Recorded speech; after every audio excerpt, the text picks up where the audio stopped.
Je n'avais jamais imaginé qu'une simple promenade au marché des enfants rouges pourrait devenir l'épicentre de ma ruine personnelle. Ce samedi-là, sous un soleil filtrant à travers les auvents de toile et l'air chargé d'odeurs de baguettes grillées et de café au lait frais, Marie serra ma main et murmura qu'il lui fallait plus de couleur dans la vie.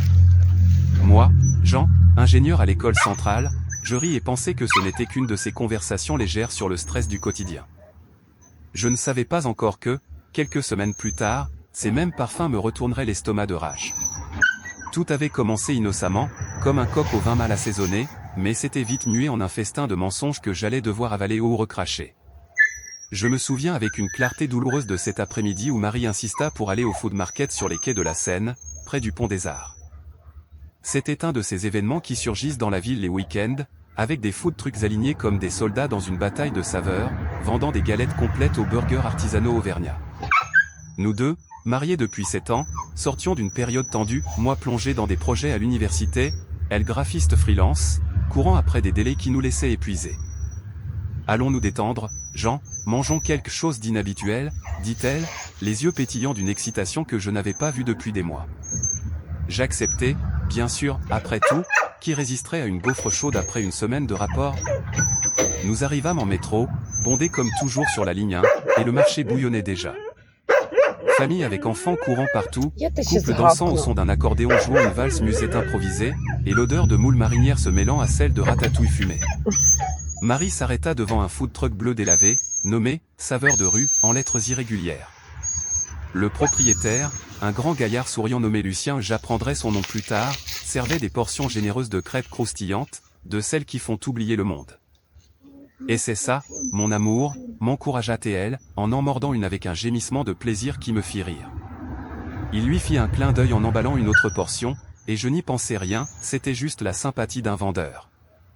Nous passâmes l'après-midi là, goûtant un peu de tout, un cidre frais pour rafraîchir, une assiette de fromage avec un verre de vin pour apaiser la soif. Nous parlâmes du carnaval de Dunkerque qui approchait, rêvant de défiler sur les Champs-Élysées, et pendant un moment, tout sembla parfait. Marie riait fort, comme au premier jour, et je me sentis l'homme le plus chanceux de Paris. Mais au crépuscule, quand le soleil se couchait derrière les tours de Notre-Dame et que les lumières des trucs clignotaient comme des étoiles artificielles, elle échangea son numéro avec Lucien sous prétexte de « recettes exclusives ». Je vis, mais ne dis rien, ce n'était qu'un réseau social, pensais-je, un like par-ci par-là. Comme je me trompais. Ce soir-là, de retour dans notre appartement du Marais, elle consulta son téléphone avec un sourire secret, et quelque chose en moi remua pour la première fois un pressentiment aigre, comme du lait caillé dans une blanquette. Les jours suivants furent trop normaux, ce qui était le problème. Je me levais tôt pour les cours à l'école centrale, des conférences sur l'ingénierie civile qui me dévoraient, tandis que Marie restait à la maison, esquissant des designs pour des clients distants. Elle mentionnait le marché de temps à autre, « Tu te souviens de ces crêpes incroyables ?» et je hochais la tête, distrait par des emails. Mais une nuit, pendant le dîner un simple sauté de légumes que j'avais préparé, son téléphone vibra sur la table.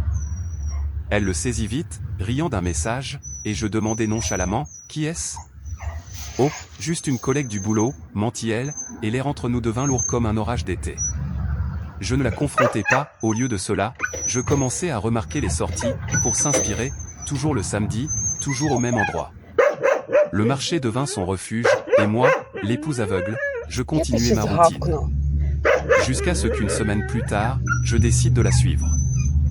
En bus, par la rue de Rivoli grouillante de graffitis et de bistrots, j'arrivai à la place et la vis, non seul, mais bras dessus bras dessous avec Lucien, riant comme si le monde leur appartenait.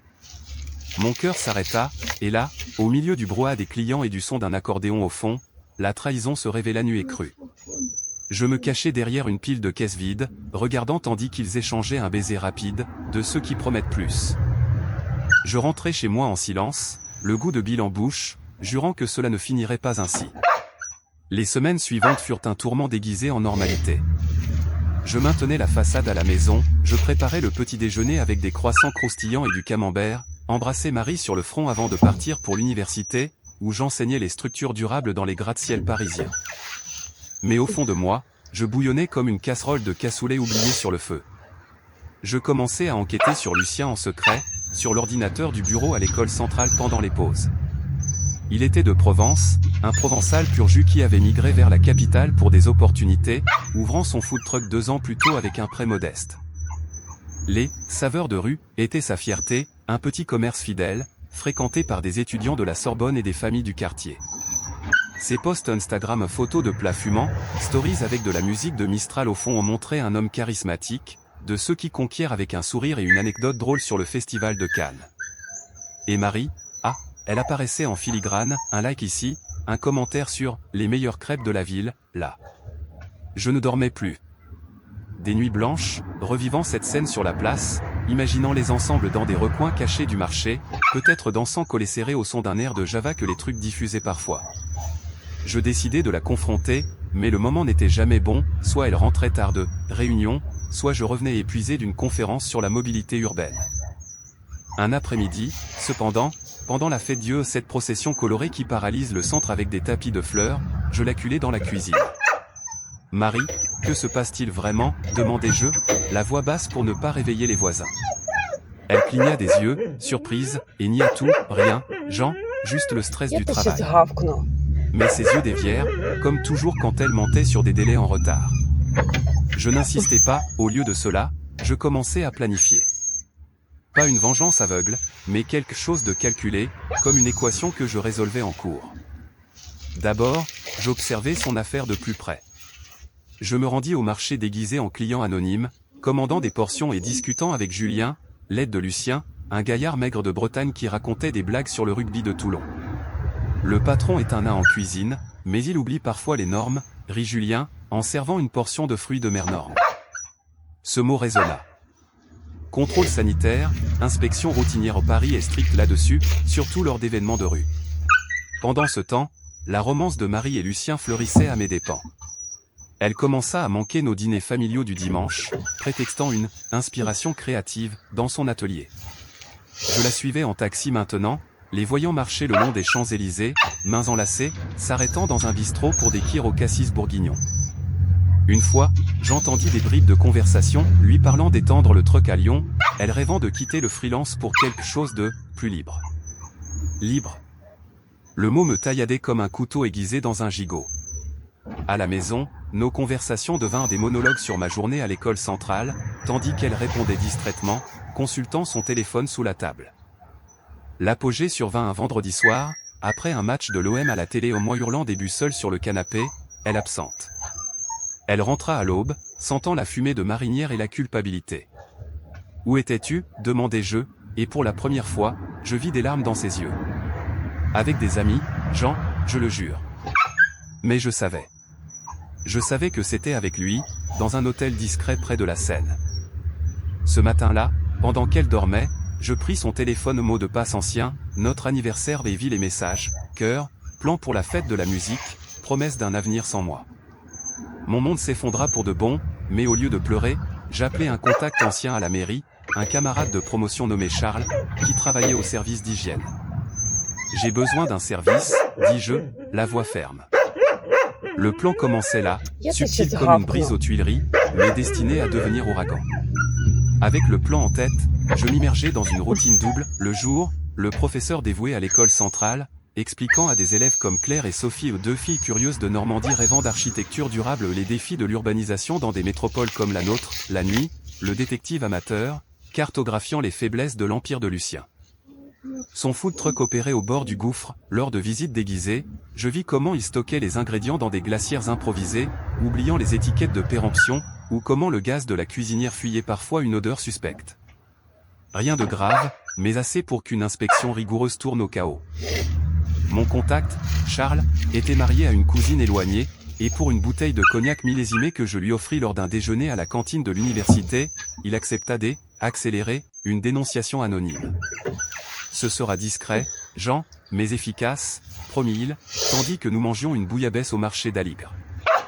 J'acquiesçai, sentant un poids sur la poitrine. Ce n'était pas de la violence, mais une justice poétique, comme un but sur pénalty à la dernière minute d'un classique. Pendant ce temps, la vie avec Marie devenait un théâtre d'ombre. Nous allions encore à la messe le dimanche à Notre-Dame, assis côte à côte, elle marmonnant des prières qui sonnaient vides, moi feignant le pardon. Mais les nuits étaient pires, elle sortait plus, prétextant des événements de design au quartier latin, et je l'imaginais avec Lucien, dansant valse dans un cabaret caché de Montmartre. Une fois, pendant le pont du 1er mai, elle suggéra un voyage en Provence, pour voir la famille de sa cousine. Oups, la mienne là-bas, se reprit-elle trop vite. Je refusai, prétextant des engagements à l'université, et passai la journée seule au jardin des Tuileries, courant le long des allées ombragées, la sueur se mêlant aux larmes que je ne laissais pas couler. Ce fut là, sous les ombres des marronniers en fleurs, que je décidai d'approfondir le piège. J'appelai Sophie, une de mes élèves qui travaillait comme volontaire dans des ONG de santé publique, et demandai discrètement, « Tu connais des cas d'intoxication dans les food trucks ?»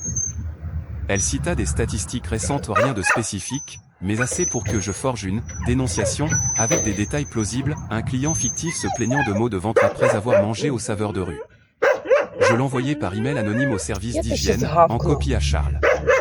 Le marché continuait d'attirer Marie comme un aimant. Je la vis là encore, un après-midi pluvieux de mai, le métro en retard nous forçant à marcher le long de la rue Saint-Honoré bondée de boutiques de tissus. Elle s'excusa et partit, acheter du matériel, mais je la suivis de nouveau, trempée jusqu'aux os. Ils étaient au truck, cuisinant ensemble, elle remuant une poêle de ratatouille, lui l'enlaçant par derrière, murmurant quelque chose qui la fit rire. Mon estomac se retourna, non de faim, mais de fureur. Je rentrai et, pour la première fois, confrontai les photos sur son téléphone non seulement des messages, mais des selfies d'eux à un pique-nique sur les bords de la Marne, pendant un week-end qu'elle avait juré être un « retraite spirituelle ». La jalousie me consumait, mais je la canalisais dans le plan. Quelques jours plus tard, Charles m'appela, l'inspection est fixée au samedi, au prochain marché. Dénonciation de possible contamination bactérienne dans les fruits de mer. Parfait. J'avertis Marie nonchalamment d'un événement sympa à Bastille, sachant qu'elle y irait, et avec elle, l'amant. La veille, je préparais un bœuf bourguignon pour nous deux, comme au bon vieux temps, et pour la première fois depuis des mois, nous parlâmes vraiment. Elle toucha ma main, les yeux humides, « Tu me manques, Jean ».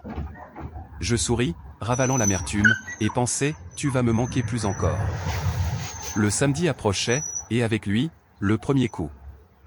Le samedi de l'inspection se leva sous un ciel bleu impitoyable, de ceux qui font de Paris une carte postale, mais pour moi, c'était la scène d'une tragédie grecque moderne.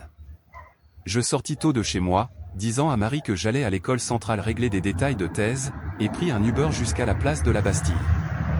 Le marché s'installait déjà, trucs alignés, odeur de merguez grillée dans l'air, et un groupe de musiciens jouant de la musette pour attirer la foule. Mon cœur battait la chamade tandis que je me postais sur un banc proche, feignant de lire un journal sur la Ligue 1, le PSG en tête, ironie cruelle, puisque Lucien était un supporter fanatique du PSG, d'après ses stories. Le voilà, ouvrant les saveurs de rue avec Julien à ses côtés, les deux riant en arrangeant les grilles. Et puis elle arriva, Marie, en robe légère fleurie, comme pour un rendez-vous romantique, non un piège. Ils s'étreignirent vite, et je sentis le sang bouillir, mais je me contins, ce n'était pas une rixe de rue, mais un démasquage. Les services d'hygiène arrivèrent à l'heure, deux inspecteurs en uniforme gris, avec des bloc-notes et des gants, guidés par la dénonciation que j'avais orchestrée. Contrôle de routine, messieurs, dirent-ils, mais le ton était grave. Lucien cligna des yeux, confus, offrant un café, mais ils refusèrent et commencèrent à fouiller, glacières ouvertes, échantillons de sauce prélevés, thermomètre vérifiant les températures.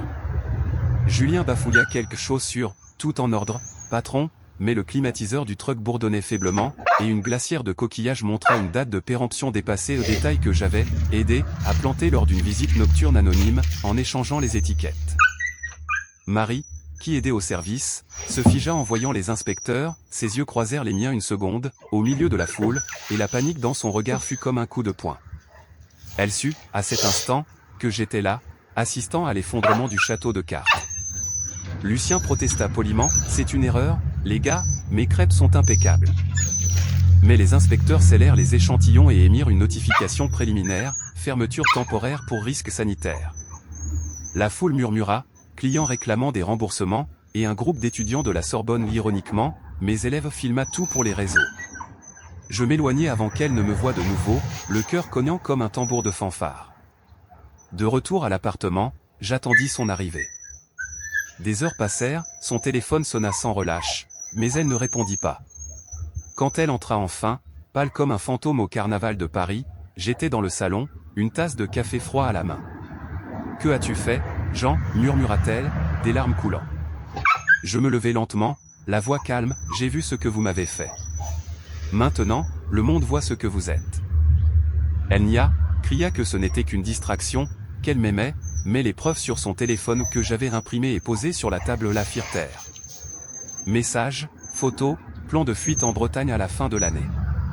Il perd son truck pour un mois, peut-être plus, dis-je, sans rage apparente. Et toi? Tu perds l'illusion. Elle s'effondra sur le canapé, sanglotant, et pour la première fois, je ressentis une pointe de pitié mais pas assez pour arrêter. Le scandale se propageait, post sur Twitter sur « Intoxication au food market », Lucien se défendant en live, mais le mal était fait. Les clients fuyaient, et son rêve d'expansion à Lyon s'évaporait comme la vapeur d'une casserole chaude. Cette nuit-là, Marie dormit dans la chambre d'amis, et moi, dans le lit vide, je planifiais la suite, il ne s'agissait pas de pause, il était temps d'incendier. Les jours après l'inspection furent un tourbillon de silence et d'accusations voilées. Marie me parlait à peine, sortant tôt pour réfléchir, dans des cafés de Saint-Germain-des-Prés, où l'odeur de croissant se mêlait à la tension chez nous. Je continuais à l'école centrale, donnant des cours sur l'éthique en ingénierie, quelle ironie, débattant d'intégrité avec des élèves comme Lucien, un garçon discret qui n'imaginait pas l'homonyme traître. Mais sous la routine, je tissais la toile finale. Charles m'informait, les analyses confirmaient une contamination bactérienne, rien de mortel, mais assez pour des amendes et une interdiction d'opérer en événement public pendant 6 mois. Lucien fit appel, engageant un avocat bon marché de Belleville, mais le buzz sur les réseaux était impitoyable, #foodtruck toxique en tendance à Paris, avec des stories de clients se plaignant de maux de ventre mystérieux. J'alimentais le feu anonymement, créant des profils faux pour partager des témoignages, des histoires plausibles de nuits difficiles après y avoir mangé, sans exagération, juste le poison lent du doute. Marie tenta de renouer, une nuit, elle prépara une quiche lorraine, comme pour nos anniversaires de fiançailles, et nous nous assîmes à la table de la terrasse, le skyline de Paris scintillant au fond. J'ai fait une erreur, Jean. C'était juste une phase, le stress. Commença-t-elle, la voix tremblante. J'écoutais, sans l'interrompre, sentant le poids des années de complicité se dissoudre comme du pain rassis. Et lui? Qu'a-t-il pu te donner que je n'ai pas? Demandai-je enfin. Elle baissa les yeux, de la liberté, de l'aventure. Tu es si prévisible. Le mot piqua comme un coup de pied au ballon, mais je ris, amer. Prévisible? Comme payer les factures, te soutenir dans tes freelances, planifier notre vie? La dispute s'enflamma, assiette claquant dans l'évier, et elle avoua tout, les rendez-vous au truck après la fermeture, les danses lors de fêtes de rue pendant la retransmission de la fête de Bayonne à la télé, les rêves d'un food truck ensemble en Provence. Il me fait me sentir vivante, dit-elle, et je sus que le lien était rompu. Le lendemain matin, elle partit avec une petite valise, j'ai besoin d'espace, allant chez une amie à Montparnasse. Seul, j'appelai Julien, l'aide de Lucien, feignant un intérêt pour un emploi. Le patron est dans la merde, mec, se confia-t-il au téléphone. Il a perdu des fournisseurs, la banque serre le crédit. Il pense à vendre le truck. Parfait. Mon prochain coup, un tuyau, anonyme à la presse locale, sur des irrégularités fiscales dans l'affaire. Un reporter du Monde, ami d'un collègue de l'école centrale, mordit à l'hameçon. L'article parut le mardi, scandale au food market, propriétaire de trucks accusés de risques sanitaires et de dettes fiscales. Le nom de Lucien en gros titre, le truck photographié vide. Marie m'appela en pleurs, tu l'as détruit, Jean. Et moi avec. Je répondis froidement, vous nous avez détruits en premier. L'abîme s'ouvrait, et je voyais le fond approcher. Avec Marie hors de la maison, l'appartement du Marais devint un écho de souvenirs, la table où nous planifions des voyages pour la fête de la musique à Arles, le canapé où nous regardions des matchs des Bleus avec une raclette livrée. Je me jetai dans le travail à l'école centrale, supervisant des thèses sur la revitalisation des marchés publics, mais l'esprit vagabondait vers le chaos que j'avais semé. Lucien luttait, je le vis en live, barbe naissante, suppliant les clients fidèles de tenir bon, promettant une réouverture avec des saveurs encore plus authentiques. Mais le dommage était irréversible, fournisseurs annulant, son Instagram se vidant d'abonnés, et rumeurs des intoxications massives, circulant dans les groupes WhatsApp des quartiers voisins. Julien m'en dit plus, lors d'un café rapide à la brasserie Boffinger, il est brisé, Jean oups, mec, sans le vouloir. Il a perdu le moral, plus de musette dans le truck. J'acquiesçais, feignant l'empathie, tandis qu'intérieurement je célébrais le coup. Marie revint une fois, pour prendre des vêtements, et la confrontation fut inévitable. « Pourquoi tant de cruauté ?» demanda-t-elle, les yeux rougis de nuit blanche. Je lui montrai de nouveau les messages imprimés, parce que ça, ce n'est pas de l'amour, c'est de l'égoïsme. Vous m'avez trahi en public, à l'endroit que j'avais rendu spécial pour nous. Elle riposta, tu n'as jamais vu mes besoins. Toujours l'école centrale, les projets. Vérité partielle, je l'admets maintenant, mais la douleur aveuglait. Elle partit en claquant la porte, et quelques jours plus tard, je vis sur les réseaux, elle postant sur des « nouveaux départs » à Marseille, avec une photo suggestive de galette adieu subtile. Le plan culminait, j'envoyais une lettre anonyme à la banque de Lucien, détaillant des « risques persistants » basés sur des « sources internes », assurant que le crédit serait réexaminé. Le truck fut saisi pour dette, mis aux enchères, et l'article final dans Paris Match scella le sort, de star de rue à ruine, la chute d'un food truck. Lucien disparut des réseaux, rumeurs disaient qu'il était rentré en Provence, brisé et seul. Je me sentais victorieux, mais vide comme un stade après le coup de sifflet final, résonnant d'applaudissements fantômes.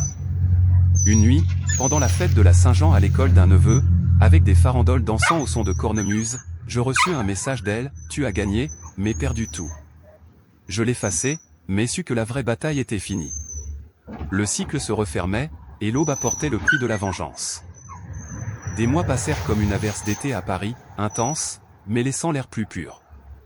Le truck de Lucien devint une vieille histoire, remplacé par un de glaces artisanales sur la place, et Marie officialisa le divorce par email pratique, impersonnel, comme une commande de livraison. Je signai les papiers au tribunal de l'île de la Cité, avec l'odeur de Madeleine au fond me rappelant les couches de la vie. À l'école centrale, je continuai d'enseigner, mais ajoutai un cours sur la résilience des affaires urbaines, inspiré du vide que j'avais creusé.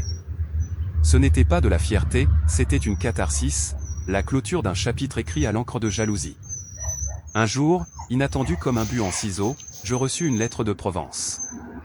C'était de Lucien, adresse griffonnée, écriture tremblante. Je ne sais pas qui tu es, mais je sais que c'était toi.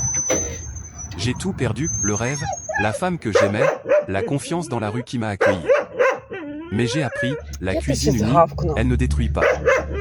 Si un jour tu passes par ici, goûte une crêpe à ma nouvelle baraque gratos, sans poison. Sans haine, juste une leçon. Je déchirai le papier, mais les mots restèrent. Marie réapparut une fois, à une conférence de design à la Biennale, corps amaigris, sourire forcé. J'ai fait erreur, Jean. Il m'a quitté quand l'argent a fini. Je l'étreignis brièvement, comme un adieu à un passé aigre. On fait erreur, Marie. Mais on avance. Elle hocha la tête, et nous partîmes de la séparer, mais entiers. Aujourd'hui, je me promène au marché sans amertume, commandant une portion d'escargot et écoutant l'accordéon résonner. La vengeance m'a guéri, mais m'a enseigné, le vrai feu brûle de l'intérieur, et seul le temps éteint les braises. Moi, Jean, je suis rené des cendres que j'ai créées, prêt pour de nouveaux goûts dans la vie.